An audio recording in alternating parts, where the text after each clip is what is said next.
आज अगर शहर की बात की जाए तो शहर में मरघट की तरह सन्नाटा पसरा हुआ है। वहीं इस आदिवासी बस्ती की बात की जाए तो यहाँ पर जिंदगी जीने की जद्दोजहद चल रही है। जी हाँ, यहाँ पर पानी लेने के लिए महिलाएं कतारबद्ध होकर आ रही है और पानी लेकर अपने घर की तरफ लौट रहे हैं। लेकिन दुख इस बात का होता है कि आखिर सरकारी मुलाजिम इस गांव के नागरिकों के साथ सौतेला व्यवहार क्यों कर रहे हैं। तो चलिए आज हम आपको समाज की हकीकत बताने जा रहे हैं, नवी मुंबई की, जिसे 21वीं सदी के नाम से नवाजा गया है। आपको मखमल पर टाट का पैवन दिख जाए तो कैसा महसूस करेंगे। खारघर का यह धामोली पाड़ा, जिसमें 700 से 800 परिवारों का आशियाना है। यह सभी शहर के करीब ही रहते हैं। बड़े बड़े धन्ना सेठ यहाँ गोल्फ खेलने आते हैं, लेकिन वह अपने सफेद रंग के छोटे से गेंद को उड़ाने में इतने मशगूल होते हैं कि उन्हें इस बात की कभी चिंता नहीं होती कि उनके पीछे थैला लेकर दौड़ने वाला कौन है और उसके एवज में क्या मिलता है। बंद के दरमियान हमारा काफिला निकला उस गांव की तरफ जिनके जमीन के कई हिस्से पर नवी मुंबई और गोल्फ क्लब बना है। जब हमारा काफिला आगे बढ़ा तो यह पता चला कि सीधा रास्ता आदिवासियों की बस्ती की तरफ जाता था, उसे पूरी तरह से बंद कर दिया गया है। एक दूसरे व्यक्ति ने गांव के भीतर जाने के लिए दूसरे रास्ते का इस्तेमाल करें की सलाह दी तो गांव के भीतर पहुंचे। हमने अपनी गाड़ी मोड़ ली और चल दिया आदिवासियों की दशा देखने। 21वीं सदी के शहर में मैं फिलहाल हूँ। जी हाँ, इस इलाके को बोला जाता है खारघर। जी हाँ, नवी मुंबई का ये क्षेत्र है और इस खारघर में ही ये गोल्फ क्लब आप देख सकते हैं। ये अमीरों के शौक के लिए बनाए गए, पैसे वाले लोग यहाँ पे आते हैं। लेकिन बंद की वजह से शायद ही कोई पहुंचता होगा, क्योंकि सबकी जिंदगी काफी कीमती है और सरकार ने भी कहा है कि कोरोना वायरस से बचना है तो कृपया अपने घरों में रहें। खैर, ये सब तो अपने घर में है, लेकिन मैं आपको ये बताना चाहूंगा कि ठीक शहर के बीचों बीच एक आदिवासी की बस्ती भी है। यहाँ पर इक्का दुक्का लोग शायद तफरी के लिए चले आते हैं। तो चलिए हम भी देखेंगे कि इस बंद के दौरान क्या बुनियादी सुविधाएं उनको मिल रही है या नहीं।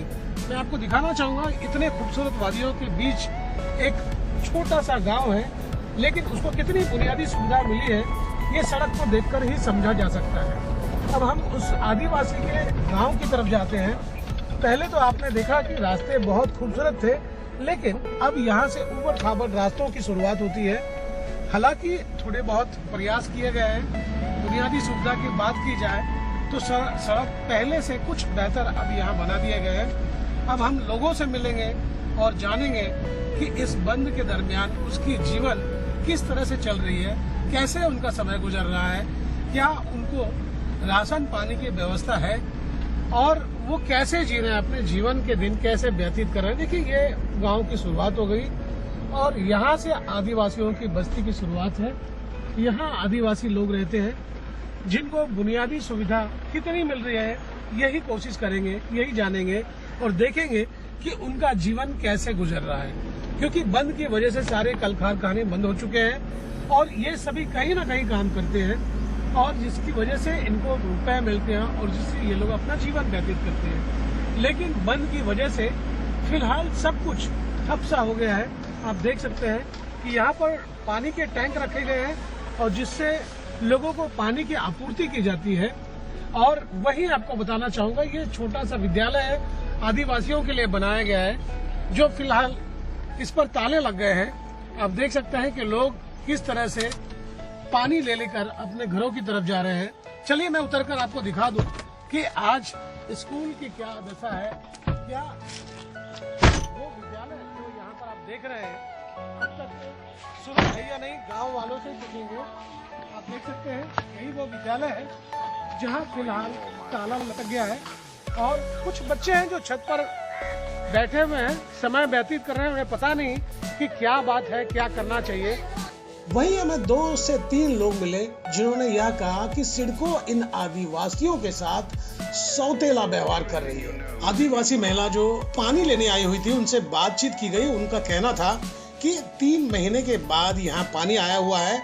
क्या तो मतलब बचपन से आप यहीं पे हो? हाँ। अच्छा, क्या करते हो आप, ये बताइए। काम करता है, सब्जी बेचता है। अच्छा, तो अभी तो बंद है, तो अभी कहाँ जाते हो बेचने के लिए? किधर भी नहीं जाता है, घर तो अभी घर कैसे चल रहा है? घर आते कैसा चलेगा? अच्छा, ये बताइए पानी कितने दिनों के बाद आया है? पानी 3 महीने के बाद आया है। 3 महीने के बाद पानी आया है। तो इसके लिए पानी लेने के लिए आप लोग पहले कहाँ जाते थे? गार्डन में जाता था। अच्छा, यहाँ से गार्डन में। दिल गवारा नहीं कर रहा था उनकी बातों पर यकीन करने के लिए। फिर भी हमने सोचा कि इस बात की तहकीकात की जाए कि हकीकत में ये जो बातें ग्रामीणों ने कही है, आदिवासियों ने कहा है, इसमें कितनी सच्चाई है। और गनीमत ये रही कि एक सरकारी मुलाजिम से हमारी मुलाकात हो गई, जिन्हें इस गांव में रखा गया था इस बात की जांच परख करने के लिए कि कोई भी आदिवासी कोरोना से बाधित हो तो उसे ग्राम पंचायत तक सूचित करें।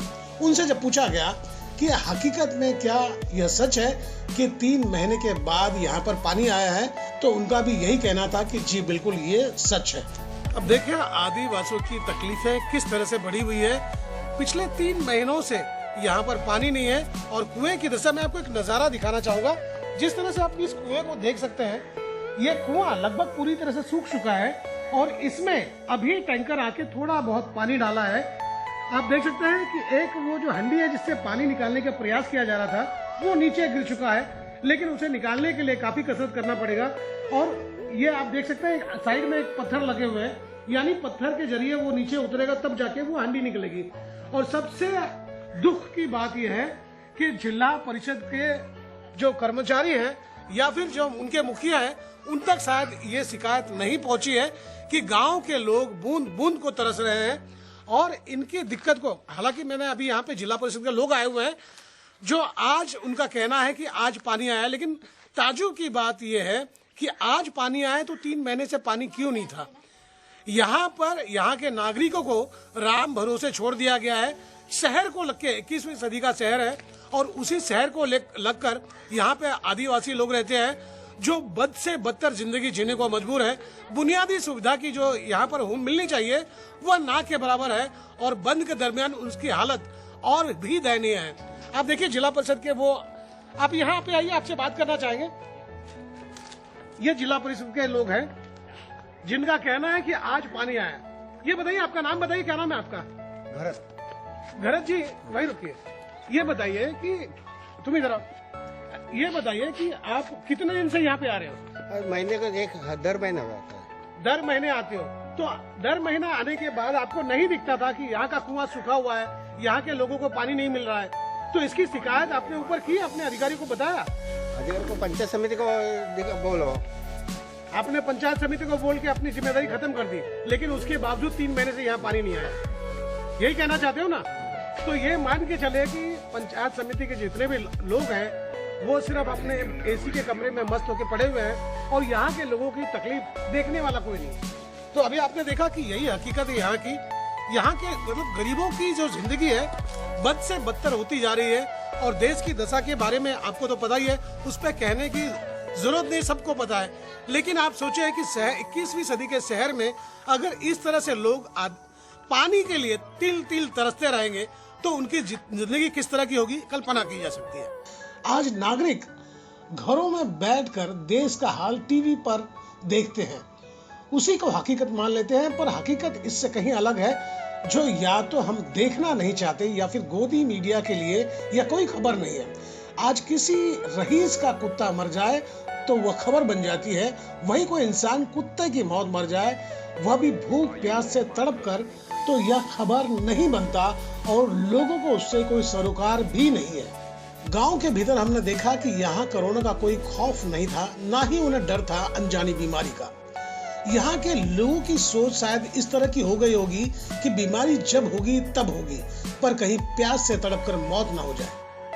मैं आपको बताना चाहूंगा कि शहर से निकल के जब इस आदिवासी बस्ती की जायजा लेने हम पहुंचे तो कई लोग हमें मिले और जब हमने उनसे जानना चाहा कि आप लोग इस बंद के दरमियान क्या कर रहे हैं, यहाँ क्यों घूम रहे हैं, तो उनका कहना ये था कि शहर का विकास हो गया है, लेकिन शहर के लग के, यानी शहर को लग के जो ये आदिवासियों की बस्ती है उनके गांव का विकास नहीं हो पाया है और यहाँ के लोग कोई मजदूरी करता है तो कोई भाजी बेचता है, बामुश्किल अपनी जिंदगी को जी रहे हैं। और जाहिर सी बात है कि बंद की वजह से शहर के लोगों को भी आज दिक्कत हो रही है, तो समझा जा सकता है कि ग्रामीणों की जो आदिवासी लोग हैं उनकी दिक्कत कितनी बड़ी होगी। उनसे ही जानते हैं कि इस बीमारी के चपेट से दुनिया डर कर अपने घर में बैठे हैं, लेकिन ये लोग क्यों घूम रहे हैं उनसे ही जानेंगे आखिर क्या वजह है। सबसे पहले आपका नाम जानना चाहेंगे। नमस्कार, मी विजय पाटील बोलतो. खरगस्ता राजा चॅरिटेबल ट्रस्ट गणेश उत्सवावर मी काम करत असतो. जी, अरे सर्व सामाजिक संस्था ज्या माझ्यावर काम करत असतात, परंतु मला एक शर्मेची गोष्ट अशी वाटते, एवढी मोठी शहर राबवलंय, सिडकोने स्थापन केले, त्याच्या बाजूला गोल्ड स्पॉट आहे, सेंट्रल पार्क आहे, एवढा करोडो रुपये खर्च केले आणि हा आजूबाजूला जो धामलावाडी आहे, ही गरीब वस्ती, भाजी वस्ती, कोण व्यक्ती त्यांच्या बाजूला असून त्यांना पाण्याची वस्तू आज पाण्यासाठी वन फिरतात ही लोक.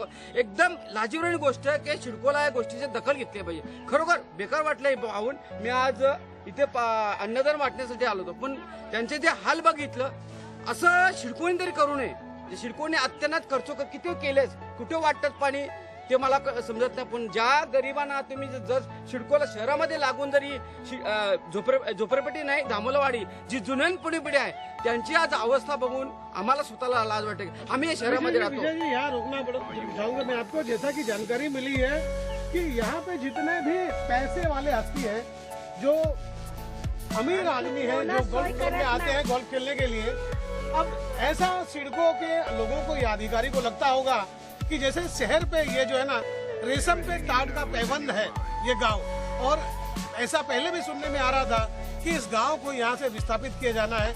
अब यहाँ से आपको लगता है कि इनको यहाँ से विस्थापित कर दिया जाएगा तो इनकी जिंदगी बेहतर हो जाएगी, क्या लगता है आपको? खरोखर एक लाजिरवाणी गोष्ट. सिडकोने आमच्या गाववाल्याकडून 15,000 रुपये एकरनी जागा घेतली आणि करोडो रुपये कमवलेत. अर्ब कोणी आमच्या गाववाल्याची स्थिती हेच लोकांनी करून दे, पण थोडं तरी आम्हाला पाणी येतं. पण आजूला बाजूला ही धामलवाडी आहे, वरती एक गाव आहे, त्यांना पाण्याची कंडिशन बॅड आहे. आज सेंट्रल पार्क गोल्ड 1 करोड रुपये खेळासाठी येतात, त्यांच्यासाठी लोक अर्ब खर्च करतात. पण छोटीशी लाईन, एकची लाईन किती खर्च होईल? एक 20-25 लाख रुपये खर्च होईल, जास्तीत जास्त 20 लाख रुपये. जर तर तुम्ही खर्च करू शकत नाही, कशाला सिडको तुम्ही बनवलंय? यही वजह है कि यहाँ रहने वाले निवासी पानी के लिए भीड़ लगा दिए थे, और भीड़ लगे भी तो क्यों ना, इन्हें पानी मिला था. अगर गांव में 3 महीने के बाद पानी आया हो तो समझा जा सकता है कि पानी की किल्लत से कितनी परेशानियों से रूबरू होना पड़ा होगा ग्रामीणों के साथ. ये इतनी बड़ी दिक्कत थी.